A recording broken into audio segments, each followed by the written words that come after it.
दोस्तों, इस वीडियो में आप देखेंगे एक फैंटेसी थ्रिलर मूवी की कहानी। रहस्य, रोमांच और दिल को खुश कर देने वाली इस फिल्म की कहानी काफी मजेदार है, जो आपको सिखाएगी कि मुश्किल वक्त में भी कभी आपको घबराना नहीं चाहिए। तो चलिए अब कहानी शुरू करते हैं। फिल्म की शुरुआत में कई सालों पहले राजा जॉर्ज को दिखाया जाता है, जो 10 साल पहले मर चुकी अपनी पत्नी का अब भी शोक मनाता था और उसकी याद में हर सुबह दहाड़े मारकर रोता था। उसकी विलाप की आवाज महल के बाहर तक सुनाई देती थी, जिसे सुनकर लोग अपने कान बंद कर लिया करते थे। राजा की 12 बेटियां होती हैं। जवान होने की वजह से राजा उन सबको एक अलग महल में रखता है, क्योंकि राजकुमारियां आजाद ख्यालों की होती हैं और अपने पिता की तरह शोक में रहने की बजाय वो अपनी जिंदगी मौज मस्ती में गुजारना चाहती हैं। इसलिए राजा ने उनके महल से बाहर जाने पर पाबंदी लगा रखी थी। इसके अलावा राजा रोज अपने सलाहकार फ्रेड को राजकुमारियों के महल की जांच करने भेजता है कि कहीं कोई राजकुमारी महल से बाहर किसी से मिलने तो नहीं जाती, या कोई बाहरी तो इन राजकुमारियों से मिलने नहीं आता। ऐसे ही एक दिन सुबह राजा का सलाहकार फ्रेड राजकुमारियों के महल में जाकर उन्हें जगाता है। फिर वो उनके कमरों की जांच करने लगता है। राजकुमारियां फ्रेड की रोज रोज की जांच से चिढ़ी हुई होती हैं, इसलिए वो उसका मजाक उड़ाते हुए कहती हैं कि तुम सलाहकार हो या मुर्गा जो हमें हर सुबह जगाने के लिए आ जाते हो। इस दौरान कमरे की जांच कर रहे फ्रेड को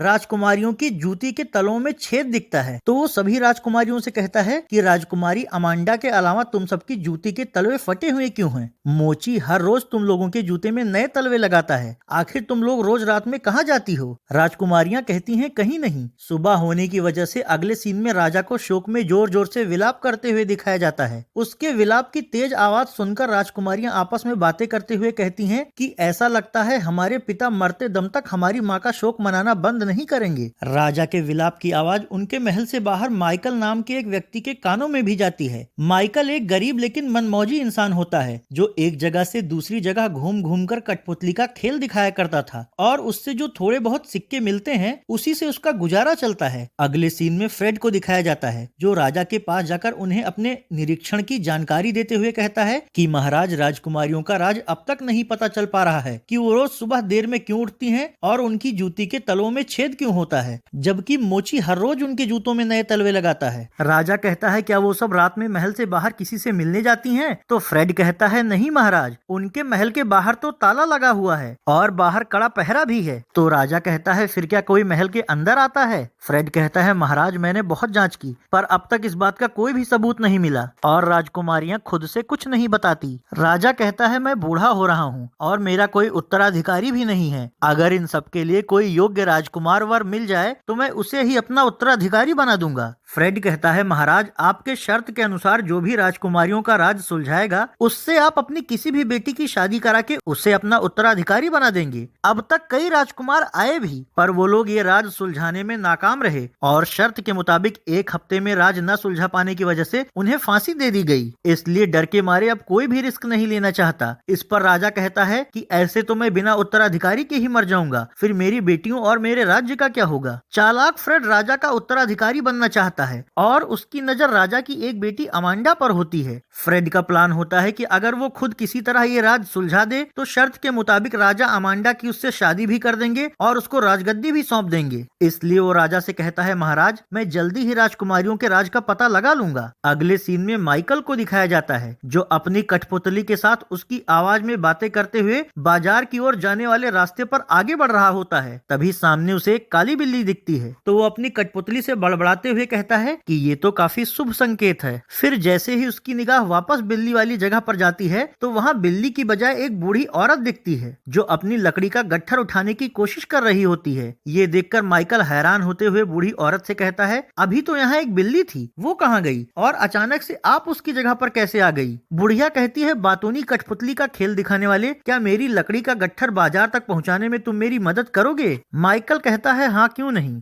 दूसरी ओर महल में राजा को दिखाया जाता है, जो अपने 12 बेटियों से पूछता है कि तुम लोगों की हवेली पे मैंने बाहर से ताला लगवा रखा है और सैनिकों का कड़ा पहरा भी है, फिर आखिर हर रात के बाद तुम लोगों की जूती में छेद कैसे हो जाता है और तुम लोग सुबह इतनी देर में क्यों उठती हो? क्या कोई गुप्त रास्ता है जिससे तुम सब महल के बाहर जाती हो?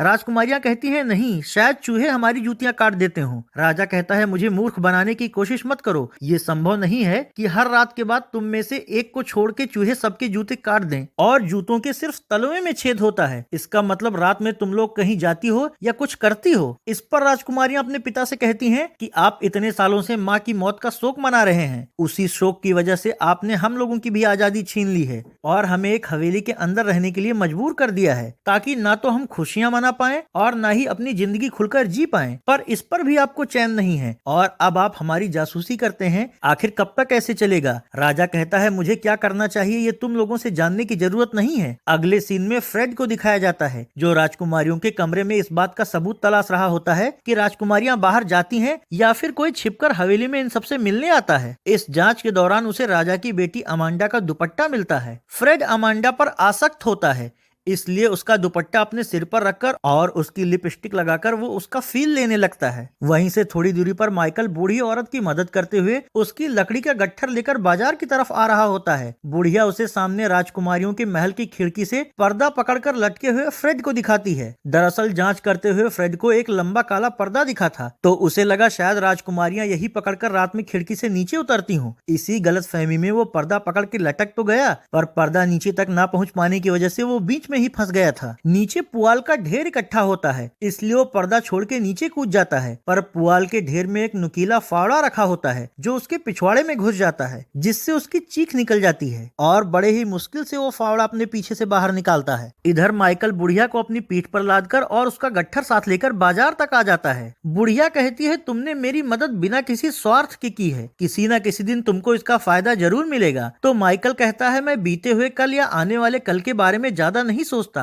आज मैं जीता हूँ और मस्त रहता हूँ। मेरा ना कोई घर है ना ठिकाना, मैं आजाद पंछी हूँ। हैरानी की बात यह होती है, जब माइकल सामने देखता है तो उसे फिर से बुढ़िया की जगह वही काली बिल्ली दिखती है, जिससे माइकल सोच में पड़ जाता है। अगले सीन में राजकुमारियों को दिखाया जाता है, जो मोची से अपनी जूतियों में फिर से नए तलवे लगवा रही होती हैं। तभी फ्रेड लंगड़ाते हुए वहां आता है। राजकुमारियां उससे उसके लंगड़ाने की वजह पूछती हैं, तो वो फावड़ा घुसने की बात छिपा लेता है। इसी बीच राजा भी वहां आ जाते हैं और फ्रेड से कहते हैं कि कोई ऐसा बहादुर आदमी या राजकुमार यहाँ लाओ जो राजकुमारियों के महल के अंदर रहकर इस राज का पता लगाए कि ये लोग रात में क्या करती हैं। ये सुनकर राजकुमारी अमांडा और बाकी राजकुमारियां अपने पिता से कहती हैं, और कितनी जाने लेंगे आप, कौन इस काम के लिए तैयार होगा, क्योंकि आपके शर्त के अनुसार यहाँ रुककर अगर कोई 7 दिन में हमारा राज नहीं जान पाता है तो आप उसे फांसी दे देते हैं। तो राजा कहता है कि ये आखिरी बार है, अगर इस बार भी इससे काम नहीं बना तो मैं कोई दूसरा रास्ता खोजूंगा। इसके बाद राजा फ्रेड से इस काम के लिए जल्दी से जल्दी कोई आदमी ढूंढने को कहता है। अगले सीन में माइकल को दिखाया जाता है, जो बच्चों को कठपुतली का खेल दिखा रहा होता है। बच्चे कठपुतली का खेल देखकर काफी खुश होते हैं। फिर खेल खत्म होने के बाद माइकल बच्चों से कहता है, अगर तुम लोगों को मेरा खेल पसंद आया हो तो मुझे कुछ सिक्के जरूर दें। लेकिन बच्चे उसे एक पैसा नहीं देते और वहाँ से भाग जाते हैं। वहीं पर एक दूसरा आदमी उसे लकड़ी का एक बेकार सिक्का देता है। इस पर भी बेचारा माइकल संतोष कर लेता है और दुखी नहीं होता। किले के ऊपर खड़ा फ्रेड ये सब देख रहा होता है और फिर थोड़ी देर के बाद वो किले की दीवार के पास बैठे हुए माइकल के पास आता है। वो माइकल के कटोरे में सोने का एक सिक्का डालते हुए कहता है कि ये तो बस नजराना है, तुम राजा भी बन सकते हो और एक राजकुमारी से तुम्हारी शादी भी हो जाएगी। माइकल पूछता है, और इसके लिए मुझे क्या करना होगा? तो फ्रेड कहता है, तुम्हें राजकुमारियों के महल में रहकर इस राज का पता करना होगा कि वो लोग रात में क्या करती हैं और हर सुबह उनकी जूती में छेद क्यों हो जाता है। इस पर माइकल कहता है, और अगर मैं ऐसा नहीं कर पाया तो मुझे फांसी दे दी जाएगी। मैंने सुना है इस बारे में, अब तक कई राजकुमार और योद्धा इस चक्कर में फांसी के फंदे पर लटक चुके हैं, इसलिए मैं ये काम नहीं करूंगा, क्योंकि जान है तो जहान है। तो फ्रेड उसे रिझाने की कोशिश करने लगता है, पर माइकल इस काम के लिए तैयार नहीं हो रहा होता है। इसी बीच माइकल की नजर महल की खिड़की से बाहर देख रही राजकुमारी अमांडा पर पड़ती है। अमांडा भी उसे काफी गौर से देखती है। माइकल को अमांडा पसंद आ जाने की वजह से वो फ्रेड की बात मान लेता है। इसी बीच फ्रेड के हटते ही वो बुढ़िया वहाँ प्रकट होती है। माइकल उनसे कहता है, तो आप ही हो वो जादुई बिल्ली? बुढ़िया कहती है, हाँ, तुम नेक दिल हो, इसलिए तुम जो काम करने जा रहे हो उसमें मैं तुम्हारी मदद करूंगी। माइकल कहता है, वो कैसे? तो बुढ़िया उसे एक जादुई कोट देते हुए कहती है, जैसे ही इसे पहनकर तुम इसकी टोपी अपने सिर पर चढ़ाओगे तुम गायब हो जाओगे, फिर तुम गायब होकर राजकुमारियों पर नजर रख सकते हो। माइकल कहता है, ये तो कमाल का है। बुढ़िया कहती है, पर एक बात का ध्यान रखना, शाम को राजकुमारियां तुम्हें जो लाल शराब देंगी तुम उसको पीने का और फिर नींद आ जाने का दिखावा करना, पर कभी उसे पीना मत। माइकल पूछता है, ऐसा क्यों? तो बुढ़िया कहती है, मैंने जो कहा है तुम बस वो ध्यान में रखना, बाकी सब तुम्हें खुद पता चल जाएगा। ये सब कहकर कहकर बुढ़िया बिल्ली बनकर वहाँ से चली जाती है। थोड़ी देर बाद फ्रेड माइकल को राजा के महल के अंदर ले जाता है। वहाँ वो राजा को माइकल के बारे में बताता है। राजा उससे कहते हैं, तुम्हें कोई राजकुमार या योद्धा नहीं मिला क्या, जो तुम एक कठपुतली का खेल दिखाने वाला ले आए हो? फ्रेड कहता है, महाराज आप तो जानते हैं ना, इस काम के लिए अब कोई जल्दी तैयार नहीं होता, क्योंकि अब तक जितने भी लोग आए हैं सब फांसी पर लटक चुके हैं, और वैसे भी एक कठपुतली वाला ईमानदार है। इसी बीच राजकुमारियां भी वहां आ जाती हैं, जिसमें राजकुमारी अमांडा भी होती है।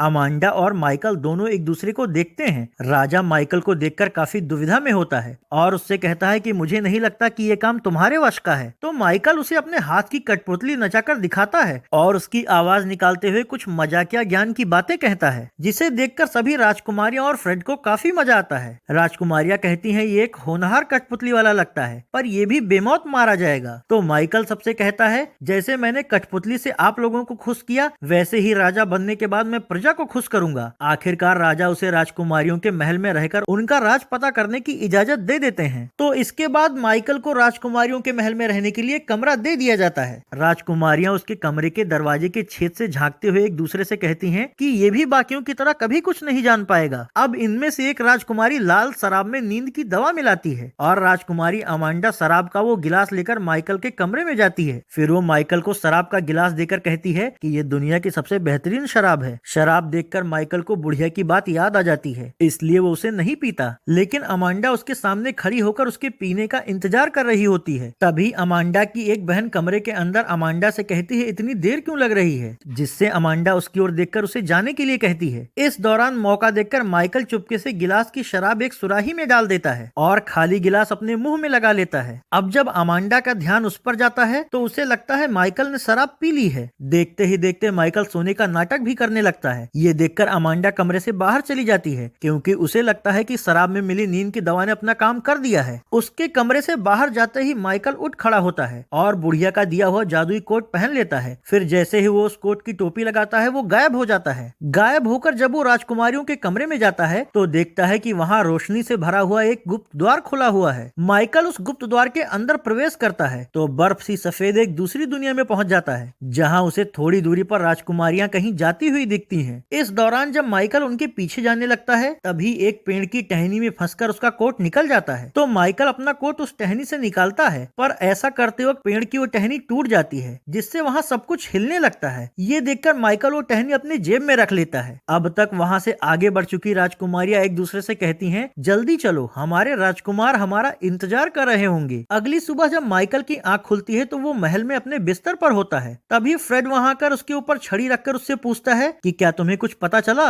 माइकल कहता है नहीं। तो फ्रेड वहाँ से चला जाता है। रोज की तरह उस सुबह भी राजा जोर से विलाप करता है और सभी अपना कान बंद कर लेते हैं। वहीं महल के अंदर अमांडा बाकी राजकुमारियों से कहती है कि आखिर माइकल ने अपनी जान का जोखिम किसके खातिर लिया? वो फ्रेड को मना भी तो कर सकता था। तो उसकी बहनें कहती हैं कि शायद वो हम में से किसी पर मोहित हो गया हो। थोड़ी देर बाद अमांडा महल की गेट के पास जाती है तो वहाँ जल्लाद फांसी का फंदा तैयार कर रहा होता है। वहीं पर खड़ा माइकल उससे कहता है कि क्या मैं तुम्हारी कोई मदद कर सकता हूँ? तो जल्लाद उससे कहता है कि अरे बेवकूफ, ये फांसी का फंदा तुम्हारे लिए ही तैयार हो रहा है। अगर 6 दिन में तुम राज का पता नहीं लगा पाए तो बाकियों की तरह तुम भी इस पर लटक जाओगे। पर माइकल उसकी बात से बिल्कुल नहीं घबराता और कहता है, मौत तो किसी न किसी दिन होनी ही है, तो क्यों ना जब तक हम जिंदा हैं हर पल को मजे से जिएं और लोगों को खुशियां दें। अमांडा उसकी बातें सुनकर काफी प्रभावित होती है और उससे पूछती है, क्या तुम्हें मरने से फर्क नहीं पड़ता? तो माइकल कहता है, मरने के बाद क्या फर्क पड़ना है, तब का तब देखेंगे। जल्लाद के पास खड़ा फ्रेड अमांडा को माइकल से बातें करते हुए देख रहा होता है। माइकल का अमांडा से बातें करना उसे अच्छा तो नहीं लगता, पर वो जानता है कि ये बस 6 और दिन का मेहमान है, इसलिए वो कुछ नहीं कहता। किले के अंदर ही अमांडा की बाकी बहनें डांस कर रही होती हैं, तो माइकल अमांडा से भी डांस करने को कहता है, पर अमांडा झिझकते हुए कहती है कि मैंने कभी ज्यादा डांस नहीं किया है और मैं कर भी नहीं पाती। लेकिन माइकल उसे जोर देकर नचाने की कोशिश करता है। इस दौरान उसकी सभी बहनें माइकल को भी खूब नचाती हैं। थोड़ी देर बाद जब माइकल पर्दे का झूला बनाकर लेटा हुआ होता है तो राजा उससे पूछते हैं कि क्या तुमने राज का पता लगा लिया है? माइकल कहता है नहीं। तो राजा कहते हैं, तुम इतने बेफिक्र हो, तुम्हें डर या चिंता नहीं होती कि अगर 6 दिन बाद तुम राज नहीं जान सके तो फांसी पर चढ़ा दिए जाओगे? माइकल कहता है, महाराज ऊपर उड़ रहे परिंदों को देखिए, वो खुले आसमान में जी खोल कर उड़ते हैं, ये सोचे बिना कि कल क्या होगा। ऐसे ही आपकी बेटियां भी हैं, बस आपको उन्हें समझने की जरूरत है। दूसरी तरफ अमांडा अकेली बैठी कुछ सोच रही होती है। उसको ऐसे बैठे देखकर उसकी बहनें आपस में बातें करती हैं कि शायद इसे माइकल से प्यार हो गया है। अगले सीन में फ्रेड और राजा को दिखाया जाता है, जहाँ राजा फ्रेड से कहता है कि माइकल अच्छा राजा बन सकता है क्योंकि उसका स्वभाव मुझे अच्छा लगा। ये सुनकर फ्रेड चिढ़ जाता है। अगले दिन शाम को फिर से अमांडा नींद की दवा मिली हुई शराब का गिलास माइकल को देती है, पर माइकल फिर से उसे चुपके से गिरा देता है और सोने का नाटक करने लगता है। जबकि अमांडा की बहनें माइकल के कमरे के बाहर अमांडा के बाहर निकलने का इंतजार कर रही होती हैं। थोड़ी देर बाद अमांडा भी अपनी बहनों के साथ आकर बाहर खड़ी हो जाती है। फिर ये सभी एक दूसरे का हाथ पकड़ती हैं। तभी वहाँ एक तेज रोशनी होती है और दूसरी दुनिया का द्वार खुल जाता है। अब ये सभी लोग उसके जरिए फिर से दूसरी दुनिया में दाखिल हो जाती हैं। गायब होकर ये सब देख रहा माइकल भी उस द्वार के जरिए उनके पीछे जाता है। वो राजकुमारियां आगे जाकर एक नाव में बैठ जाती हैं। वो नाव एक बर्फ की नदी में आगे बढ़ती है।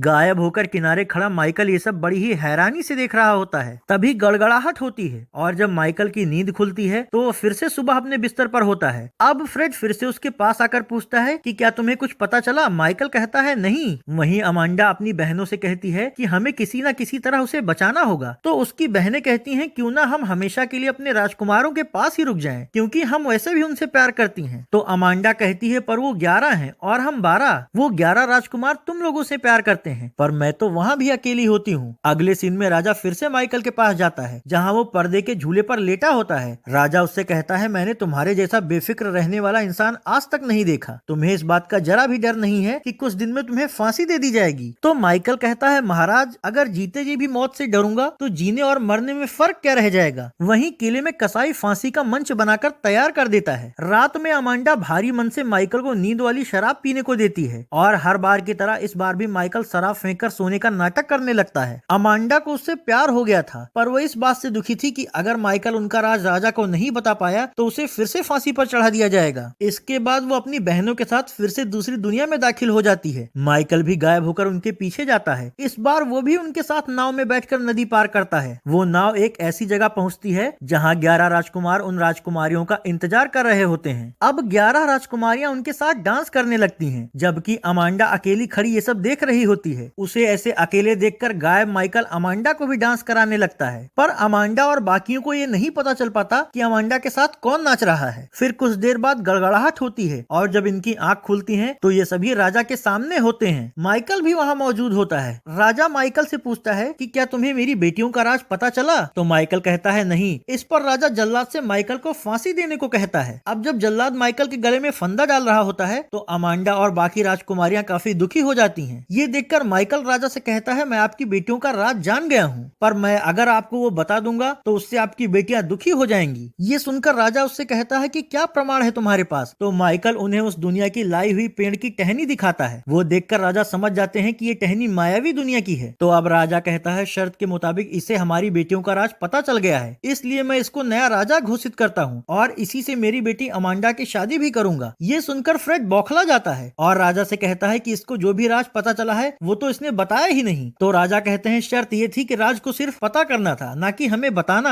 अब तक अमांडा और माइकल दोनों को एक दूसरे से प्यार हो चुका होता है, इसलिए वो दोनों एक दूसरे को किस करते हैं। उनके ऐसा करते ही श्राप टूट जाता है और बाकी के 11 राजकुमार भी मायावी दुनिया से बाहर आकर राजकुमारियों से मिल जाते हैं। दरअसल उन 11 राजकुमार और राजकुमारियों ने एक बार उस बुढ़िया का मजाक बनाया था, इसलिए उसके श्राप की वजह से वो राजकुमार मायावी दुनिया में फंस गए थे। बुढ़िया ने शर्त रखी थी कि अगर कोई निस्वार्थ भाव से इन राजकुमारियों का राज खोले बिना इनकी मदद करेगा और इनमें से किसी एक को उससे प्यार भी हो जाएगा तो उनके आपस में किस करते ही मायावी दुनिया का श्राप टूट जाएगा। इसके बाद सभी राजकुमार और राजकुमारियों की शादी हो जाती है और माइकल नया राजा बन जाता है। इस तरह ये फैंटेसी स्टोरी यहीं खत्म हो जाती है। अगर आपको भी ये कहानी पसंद आए तो वीडियो को लाइक और शेयर करें और चैनल को सब्सक्राइब करना ना भूलें।